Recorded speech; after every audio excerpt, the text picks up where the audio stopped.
ini bisa mengakibatkan Holocaust, entah kepada kaum siapa, ya kan?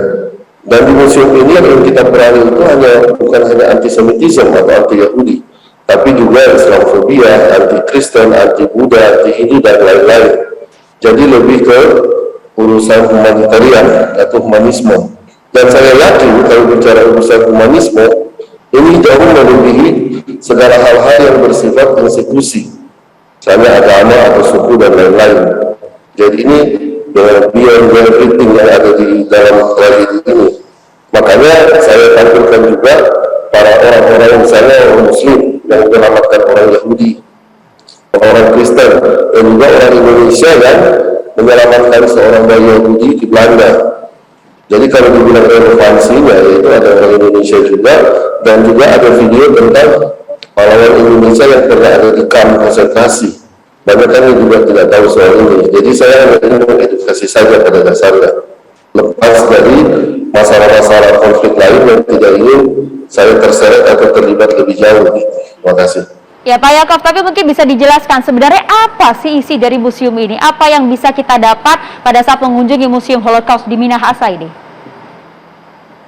Baik, karena memang di Indonesia ini belum ada museum atau Holocaust Center, jadi memang saya ingin menampilkan bahwa ada kelompok, ada prototipe kejahatan yang bernama Adolf Hitler, itu harus dipahami oleh kalangan muda, kalangan milenial. Kenapa? Karena belakangan ini kita lihat di sosial media, misalnya di platform tertentu, anak-anak muda banyak menggunakan Hitler. Ini suatu hal yang salah menurut saya. Ada yang salah, ada yang gagal paham dengan sejarah. Seorang prototipe kejahatan malah diidolakan.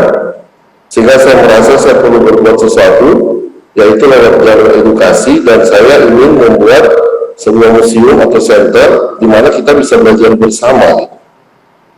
Demikian. Pak Yaakov, kami ingin tahu sebenarnya proses perizinan pendirian museum ini, karena kesannya kok tiba-tiba muncul langsung diresmikan, didatangi oleh warga negara asing pada tanggal 27 Januari lalu.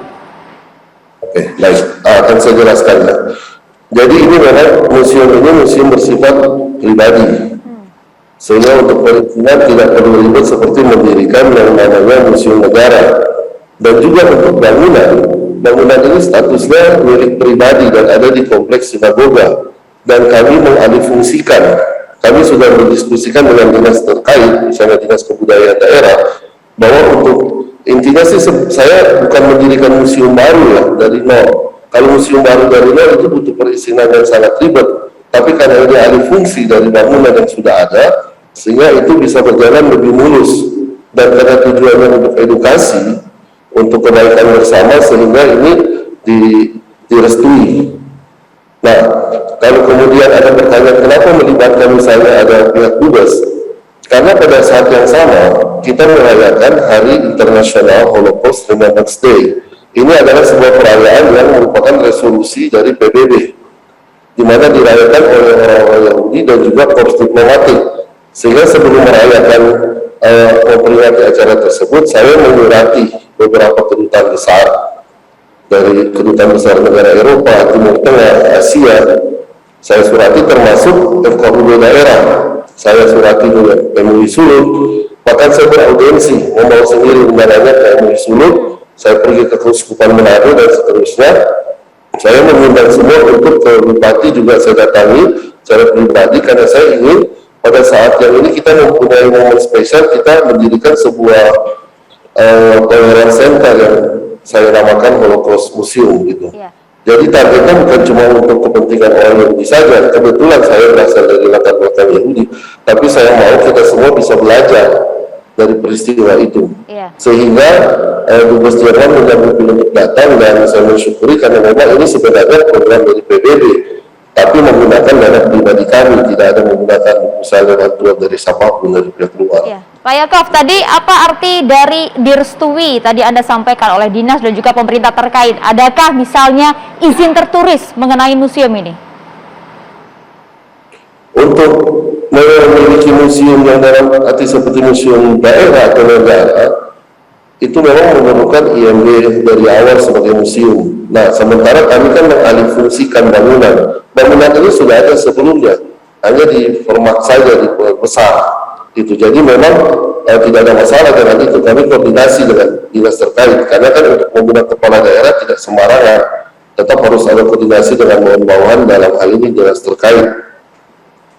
Pak Yakob, Anda tadi kan mengatakan edukasi, tapi ada juga pihak yang bertanya, mengapa tidak mengangkat sejarah fakta di tanah air ketika Westerling menduduki Minahasa?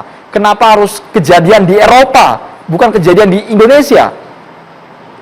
Ya, itu minat saya. Mungkin kalau ada pihak lain yang ingin mengangkat hal tersebut, saya persilakan, ya kan?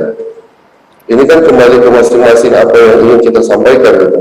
Selama itu masih dalam koridor batasan-batasan yang kita sepakati bersama, gitu. Ya, apa respon Anda dengan banyaknya begitu ya, kemudian narasi-narasi penolakan bahkan penutupan dari museum Anda dari beberapa tokoh di Indonesia? Ya. Terus terang pertama saya kaget tentunya, karena tidak sangka ini menimbulkan pro kontra yang sangat besar. Tapi saya menghormati penolakan, apalagi kalau itu datang dari lembaga besar seperti MUI, partai-partai yang ada. Saya hanya ingin bisa menjadi komunikasi, mengundang misalnya paling tidak perwakilan atau mengundang mereka langsung untuk melihat, dan kita melihat sama-sama gitu di sini, sehingga tidak ada perlu yang ditakuti. Karena saya melihat ini hanya kesalahpahaman saja gitu. Bapak Haikal Hasan ingin bertanya langsung kepada Yakob Barut, ini pendiri Museum Holocaust di Indonesia. Selamat malam Pak Yakob. Malam, Pertama saya harus datang ke tempat Bapak untuk melihat faktanya. Ya. Mudah-mudahan setelah COVID ini reda, saya harus datang ke tempat Bapak sehingga saya bisa bertanya langsung kepada Bapak alasan utama bahwa apa yang Bapak lakukan sangat mencederai. Kalau Bapak mengatakan tadi untuk sejarah, sekarang Pak, saya juga punya sejarah Pak, dan sejarah menyatakan saya punya data sensus penduduk Yahudi di dunia tahun 33, dan yang namanya sejarah nggak bisa dihitung mundur Pak. Kenapa di Holocaust ada yang mati 6 juta, 7 juta, bahkan 11 juta, padahal sensus penduduk tahun 33 seluruh penduduk Yahudi jumlahnya nggak sampai segitu, hanya 2.500.000 di Rusia dan sisanya 3 juta yang di tempat lain. Dan khusus Yahudi yang ada di Jerman pada tahun 33 hanya 494.000, datanya lengkap. Lalu dibesar-besarkanlah dengan peristiwa Holocaust. Perlu Bapak ketahui, seluruh Presiden Republik Indonesia dari Pak Bung Karno sampai Pak Jokowi yang terakhir tahun 2016 bulan Maret tanggal 6 dan 7 di Bandung, Pak Jokowi masih menekan gitu loh. Terus ada orang seperti Bapak dan grupnya Bapak membela-bela Israel. Sebenarnya Bapak pro Presiden Republik Indonesia atau pro Israel? Itu pertanyaan saya. Baik, terima kasih. Menurut saya clear ya, saya sampaikan bahwa ini tidak ada urusan dengan Israel. Saya sebagai warga negara Indonesia ingin mengenal kejadian, bahkan negara Israel sendiri saat itu juga kan belum ada, sehingga tidak ada relevansi menurut saya. Saya ingin melakukan sebuah sejarah yang saya tidak ingin sejarah ini dilupakan dalam arti ini kejadian tragedi kemanusiaan, sehingga kalau ada pihak-pihak yang berusaha membawa ke arah konflik Israel Palestina, ya saya menyayangkannya gitu loh. Karena kan kalau kita lihat aja misalnya di Palestina sendiri, kalau tidak salah ada museum Holocaust juga kan ya, didirikan tahun 2009. Iya. Saya pernah masuk ke dalamnya. Ya, saya pernah masuk dan saya juga banyak foto di dalamnya. Cuman part itu berdiri di sana, wajar sekali mereka memperingati, wajar sekali. Tapi di Indonesia Pak, kita punya konstitusi Pak. Bapak tidak akan pernah bisa bedakan dan tidak pernah bisa lepaskan antara yang namanya Yahudi dengan Israel.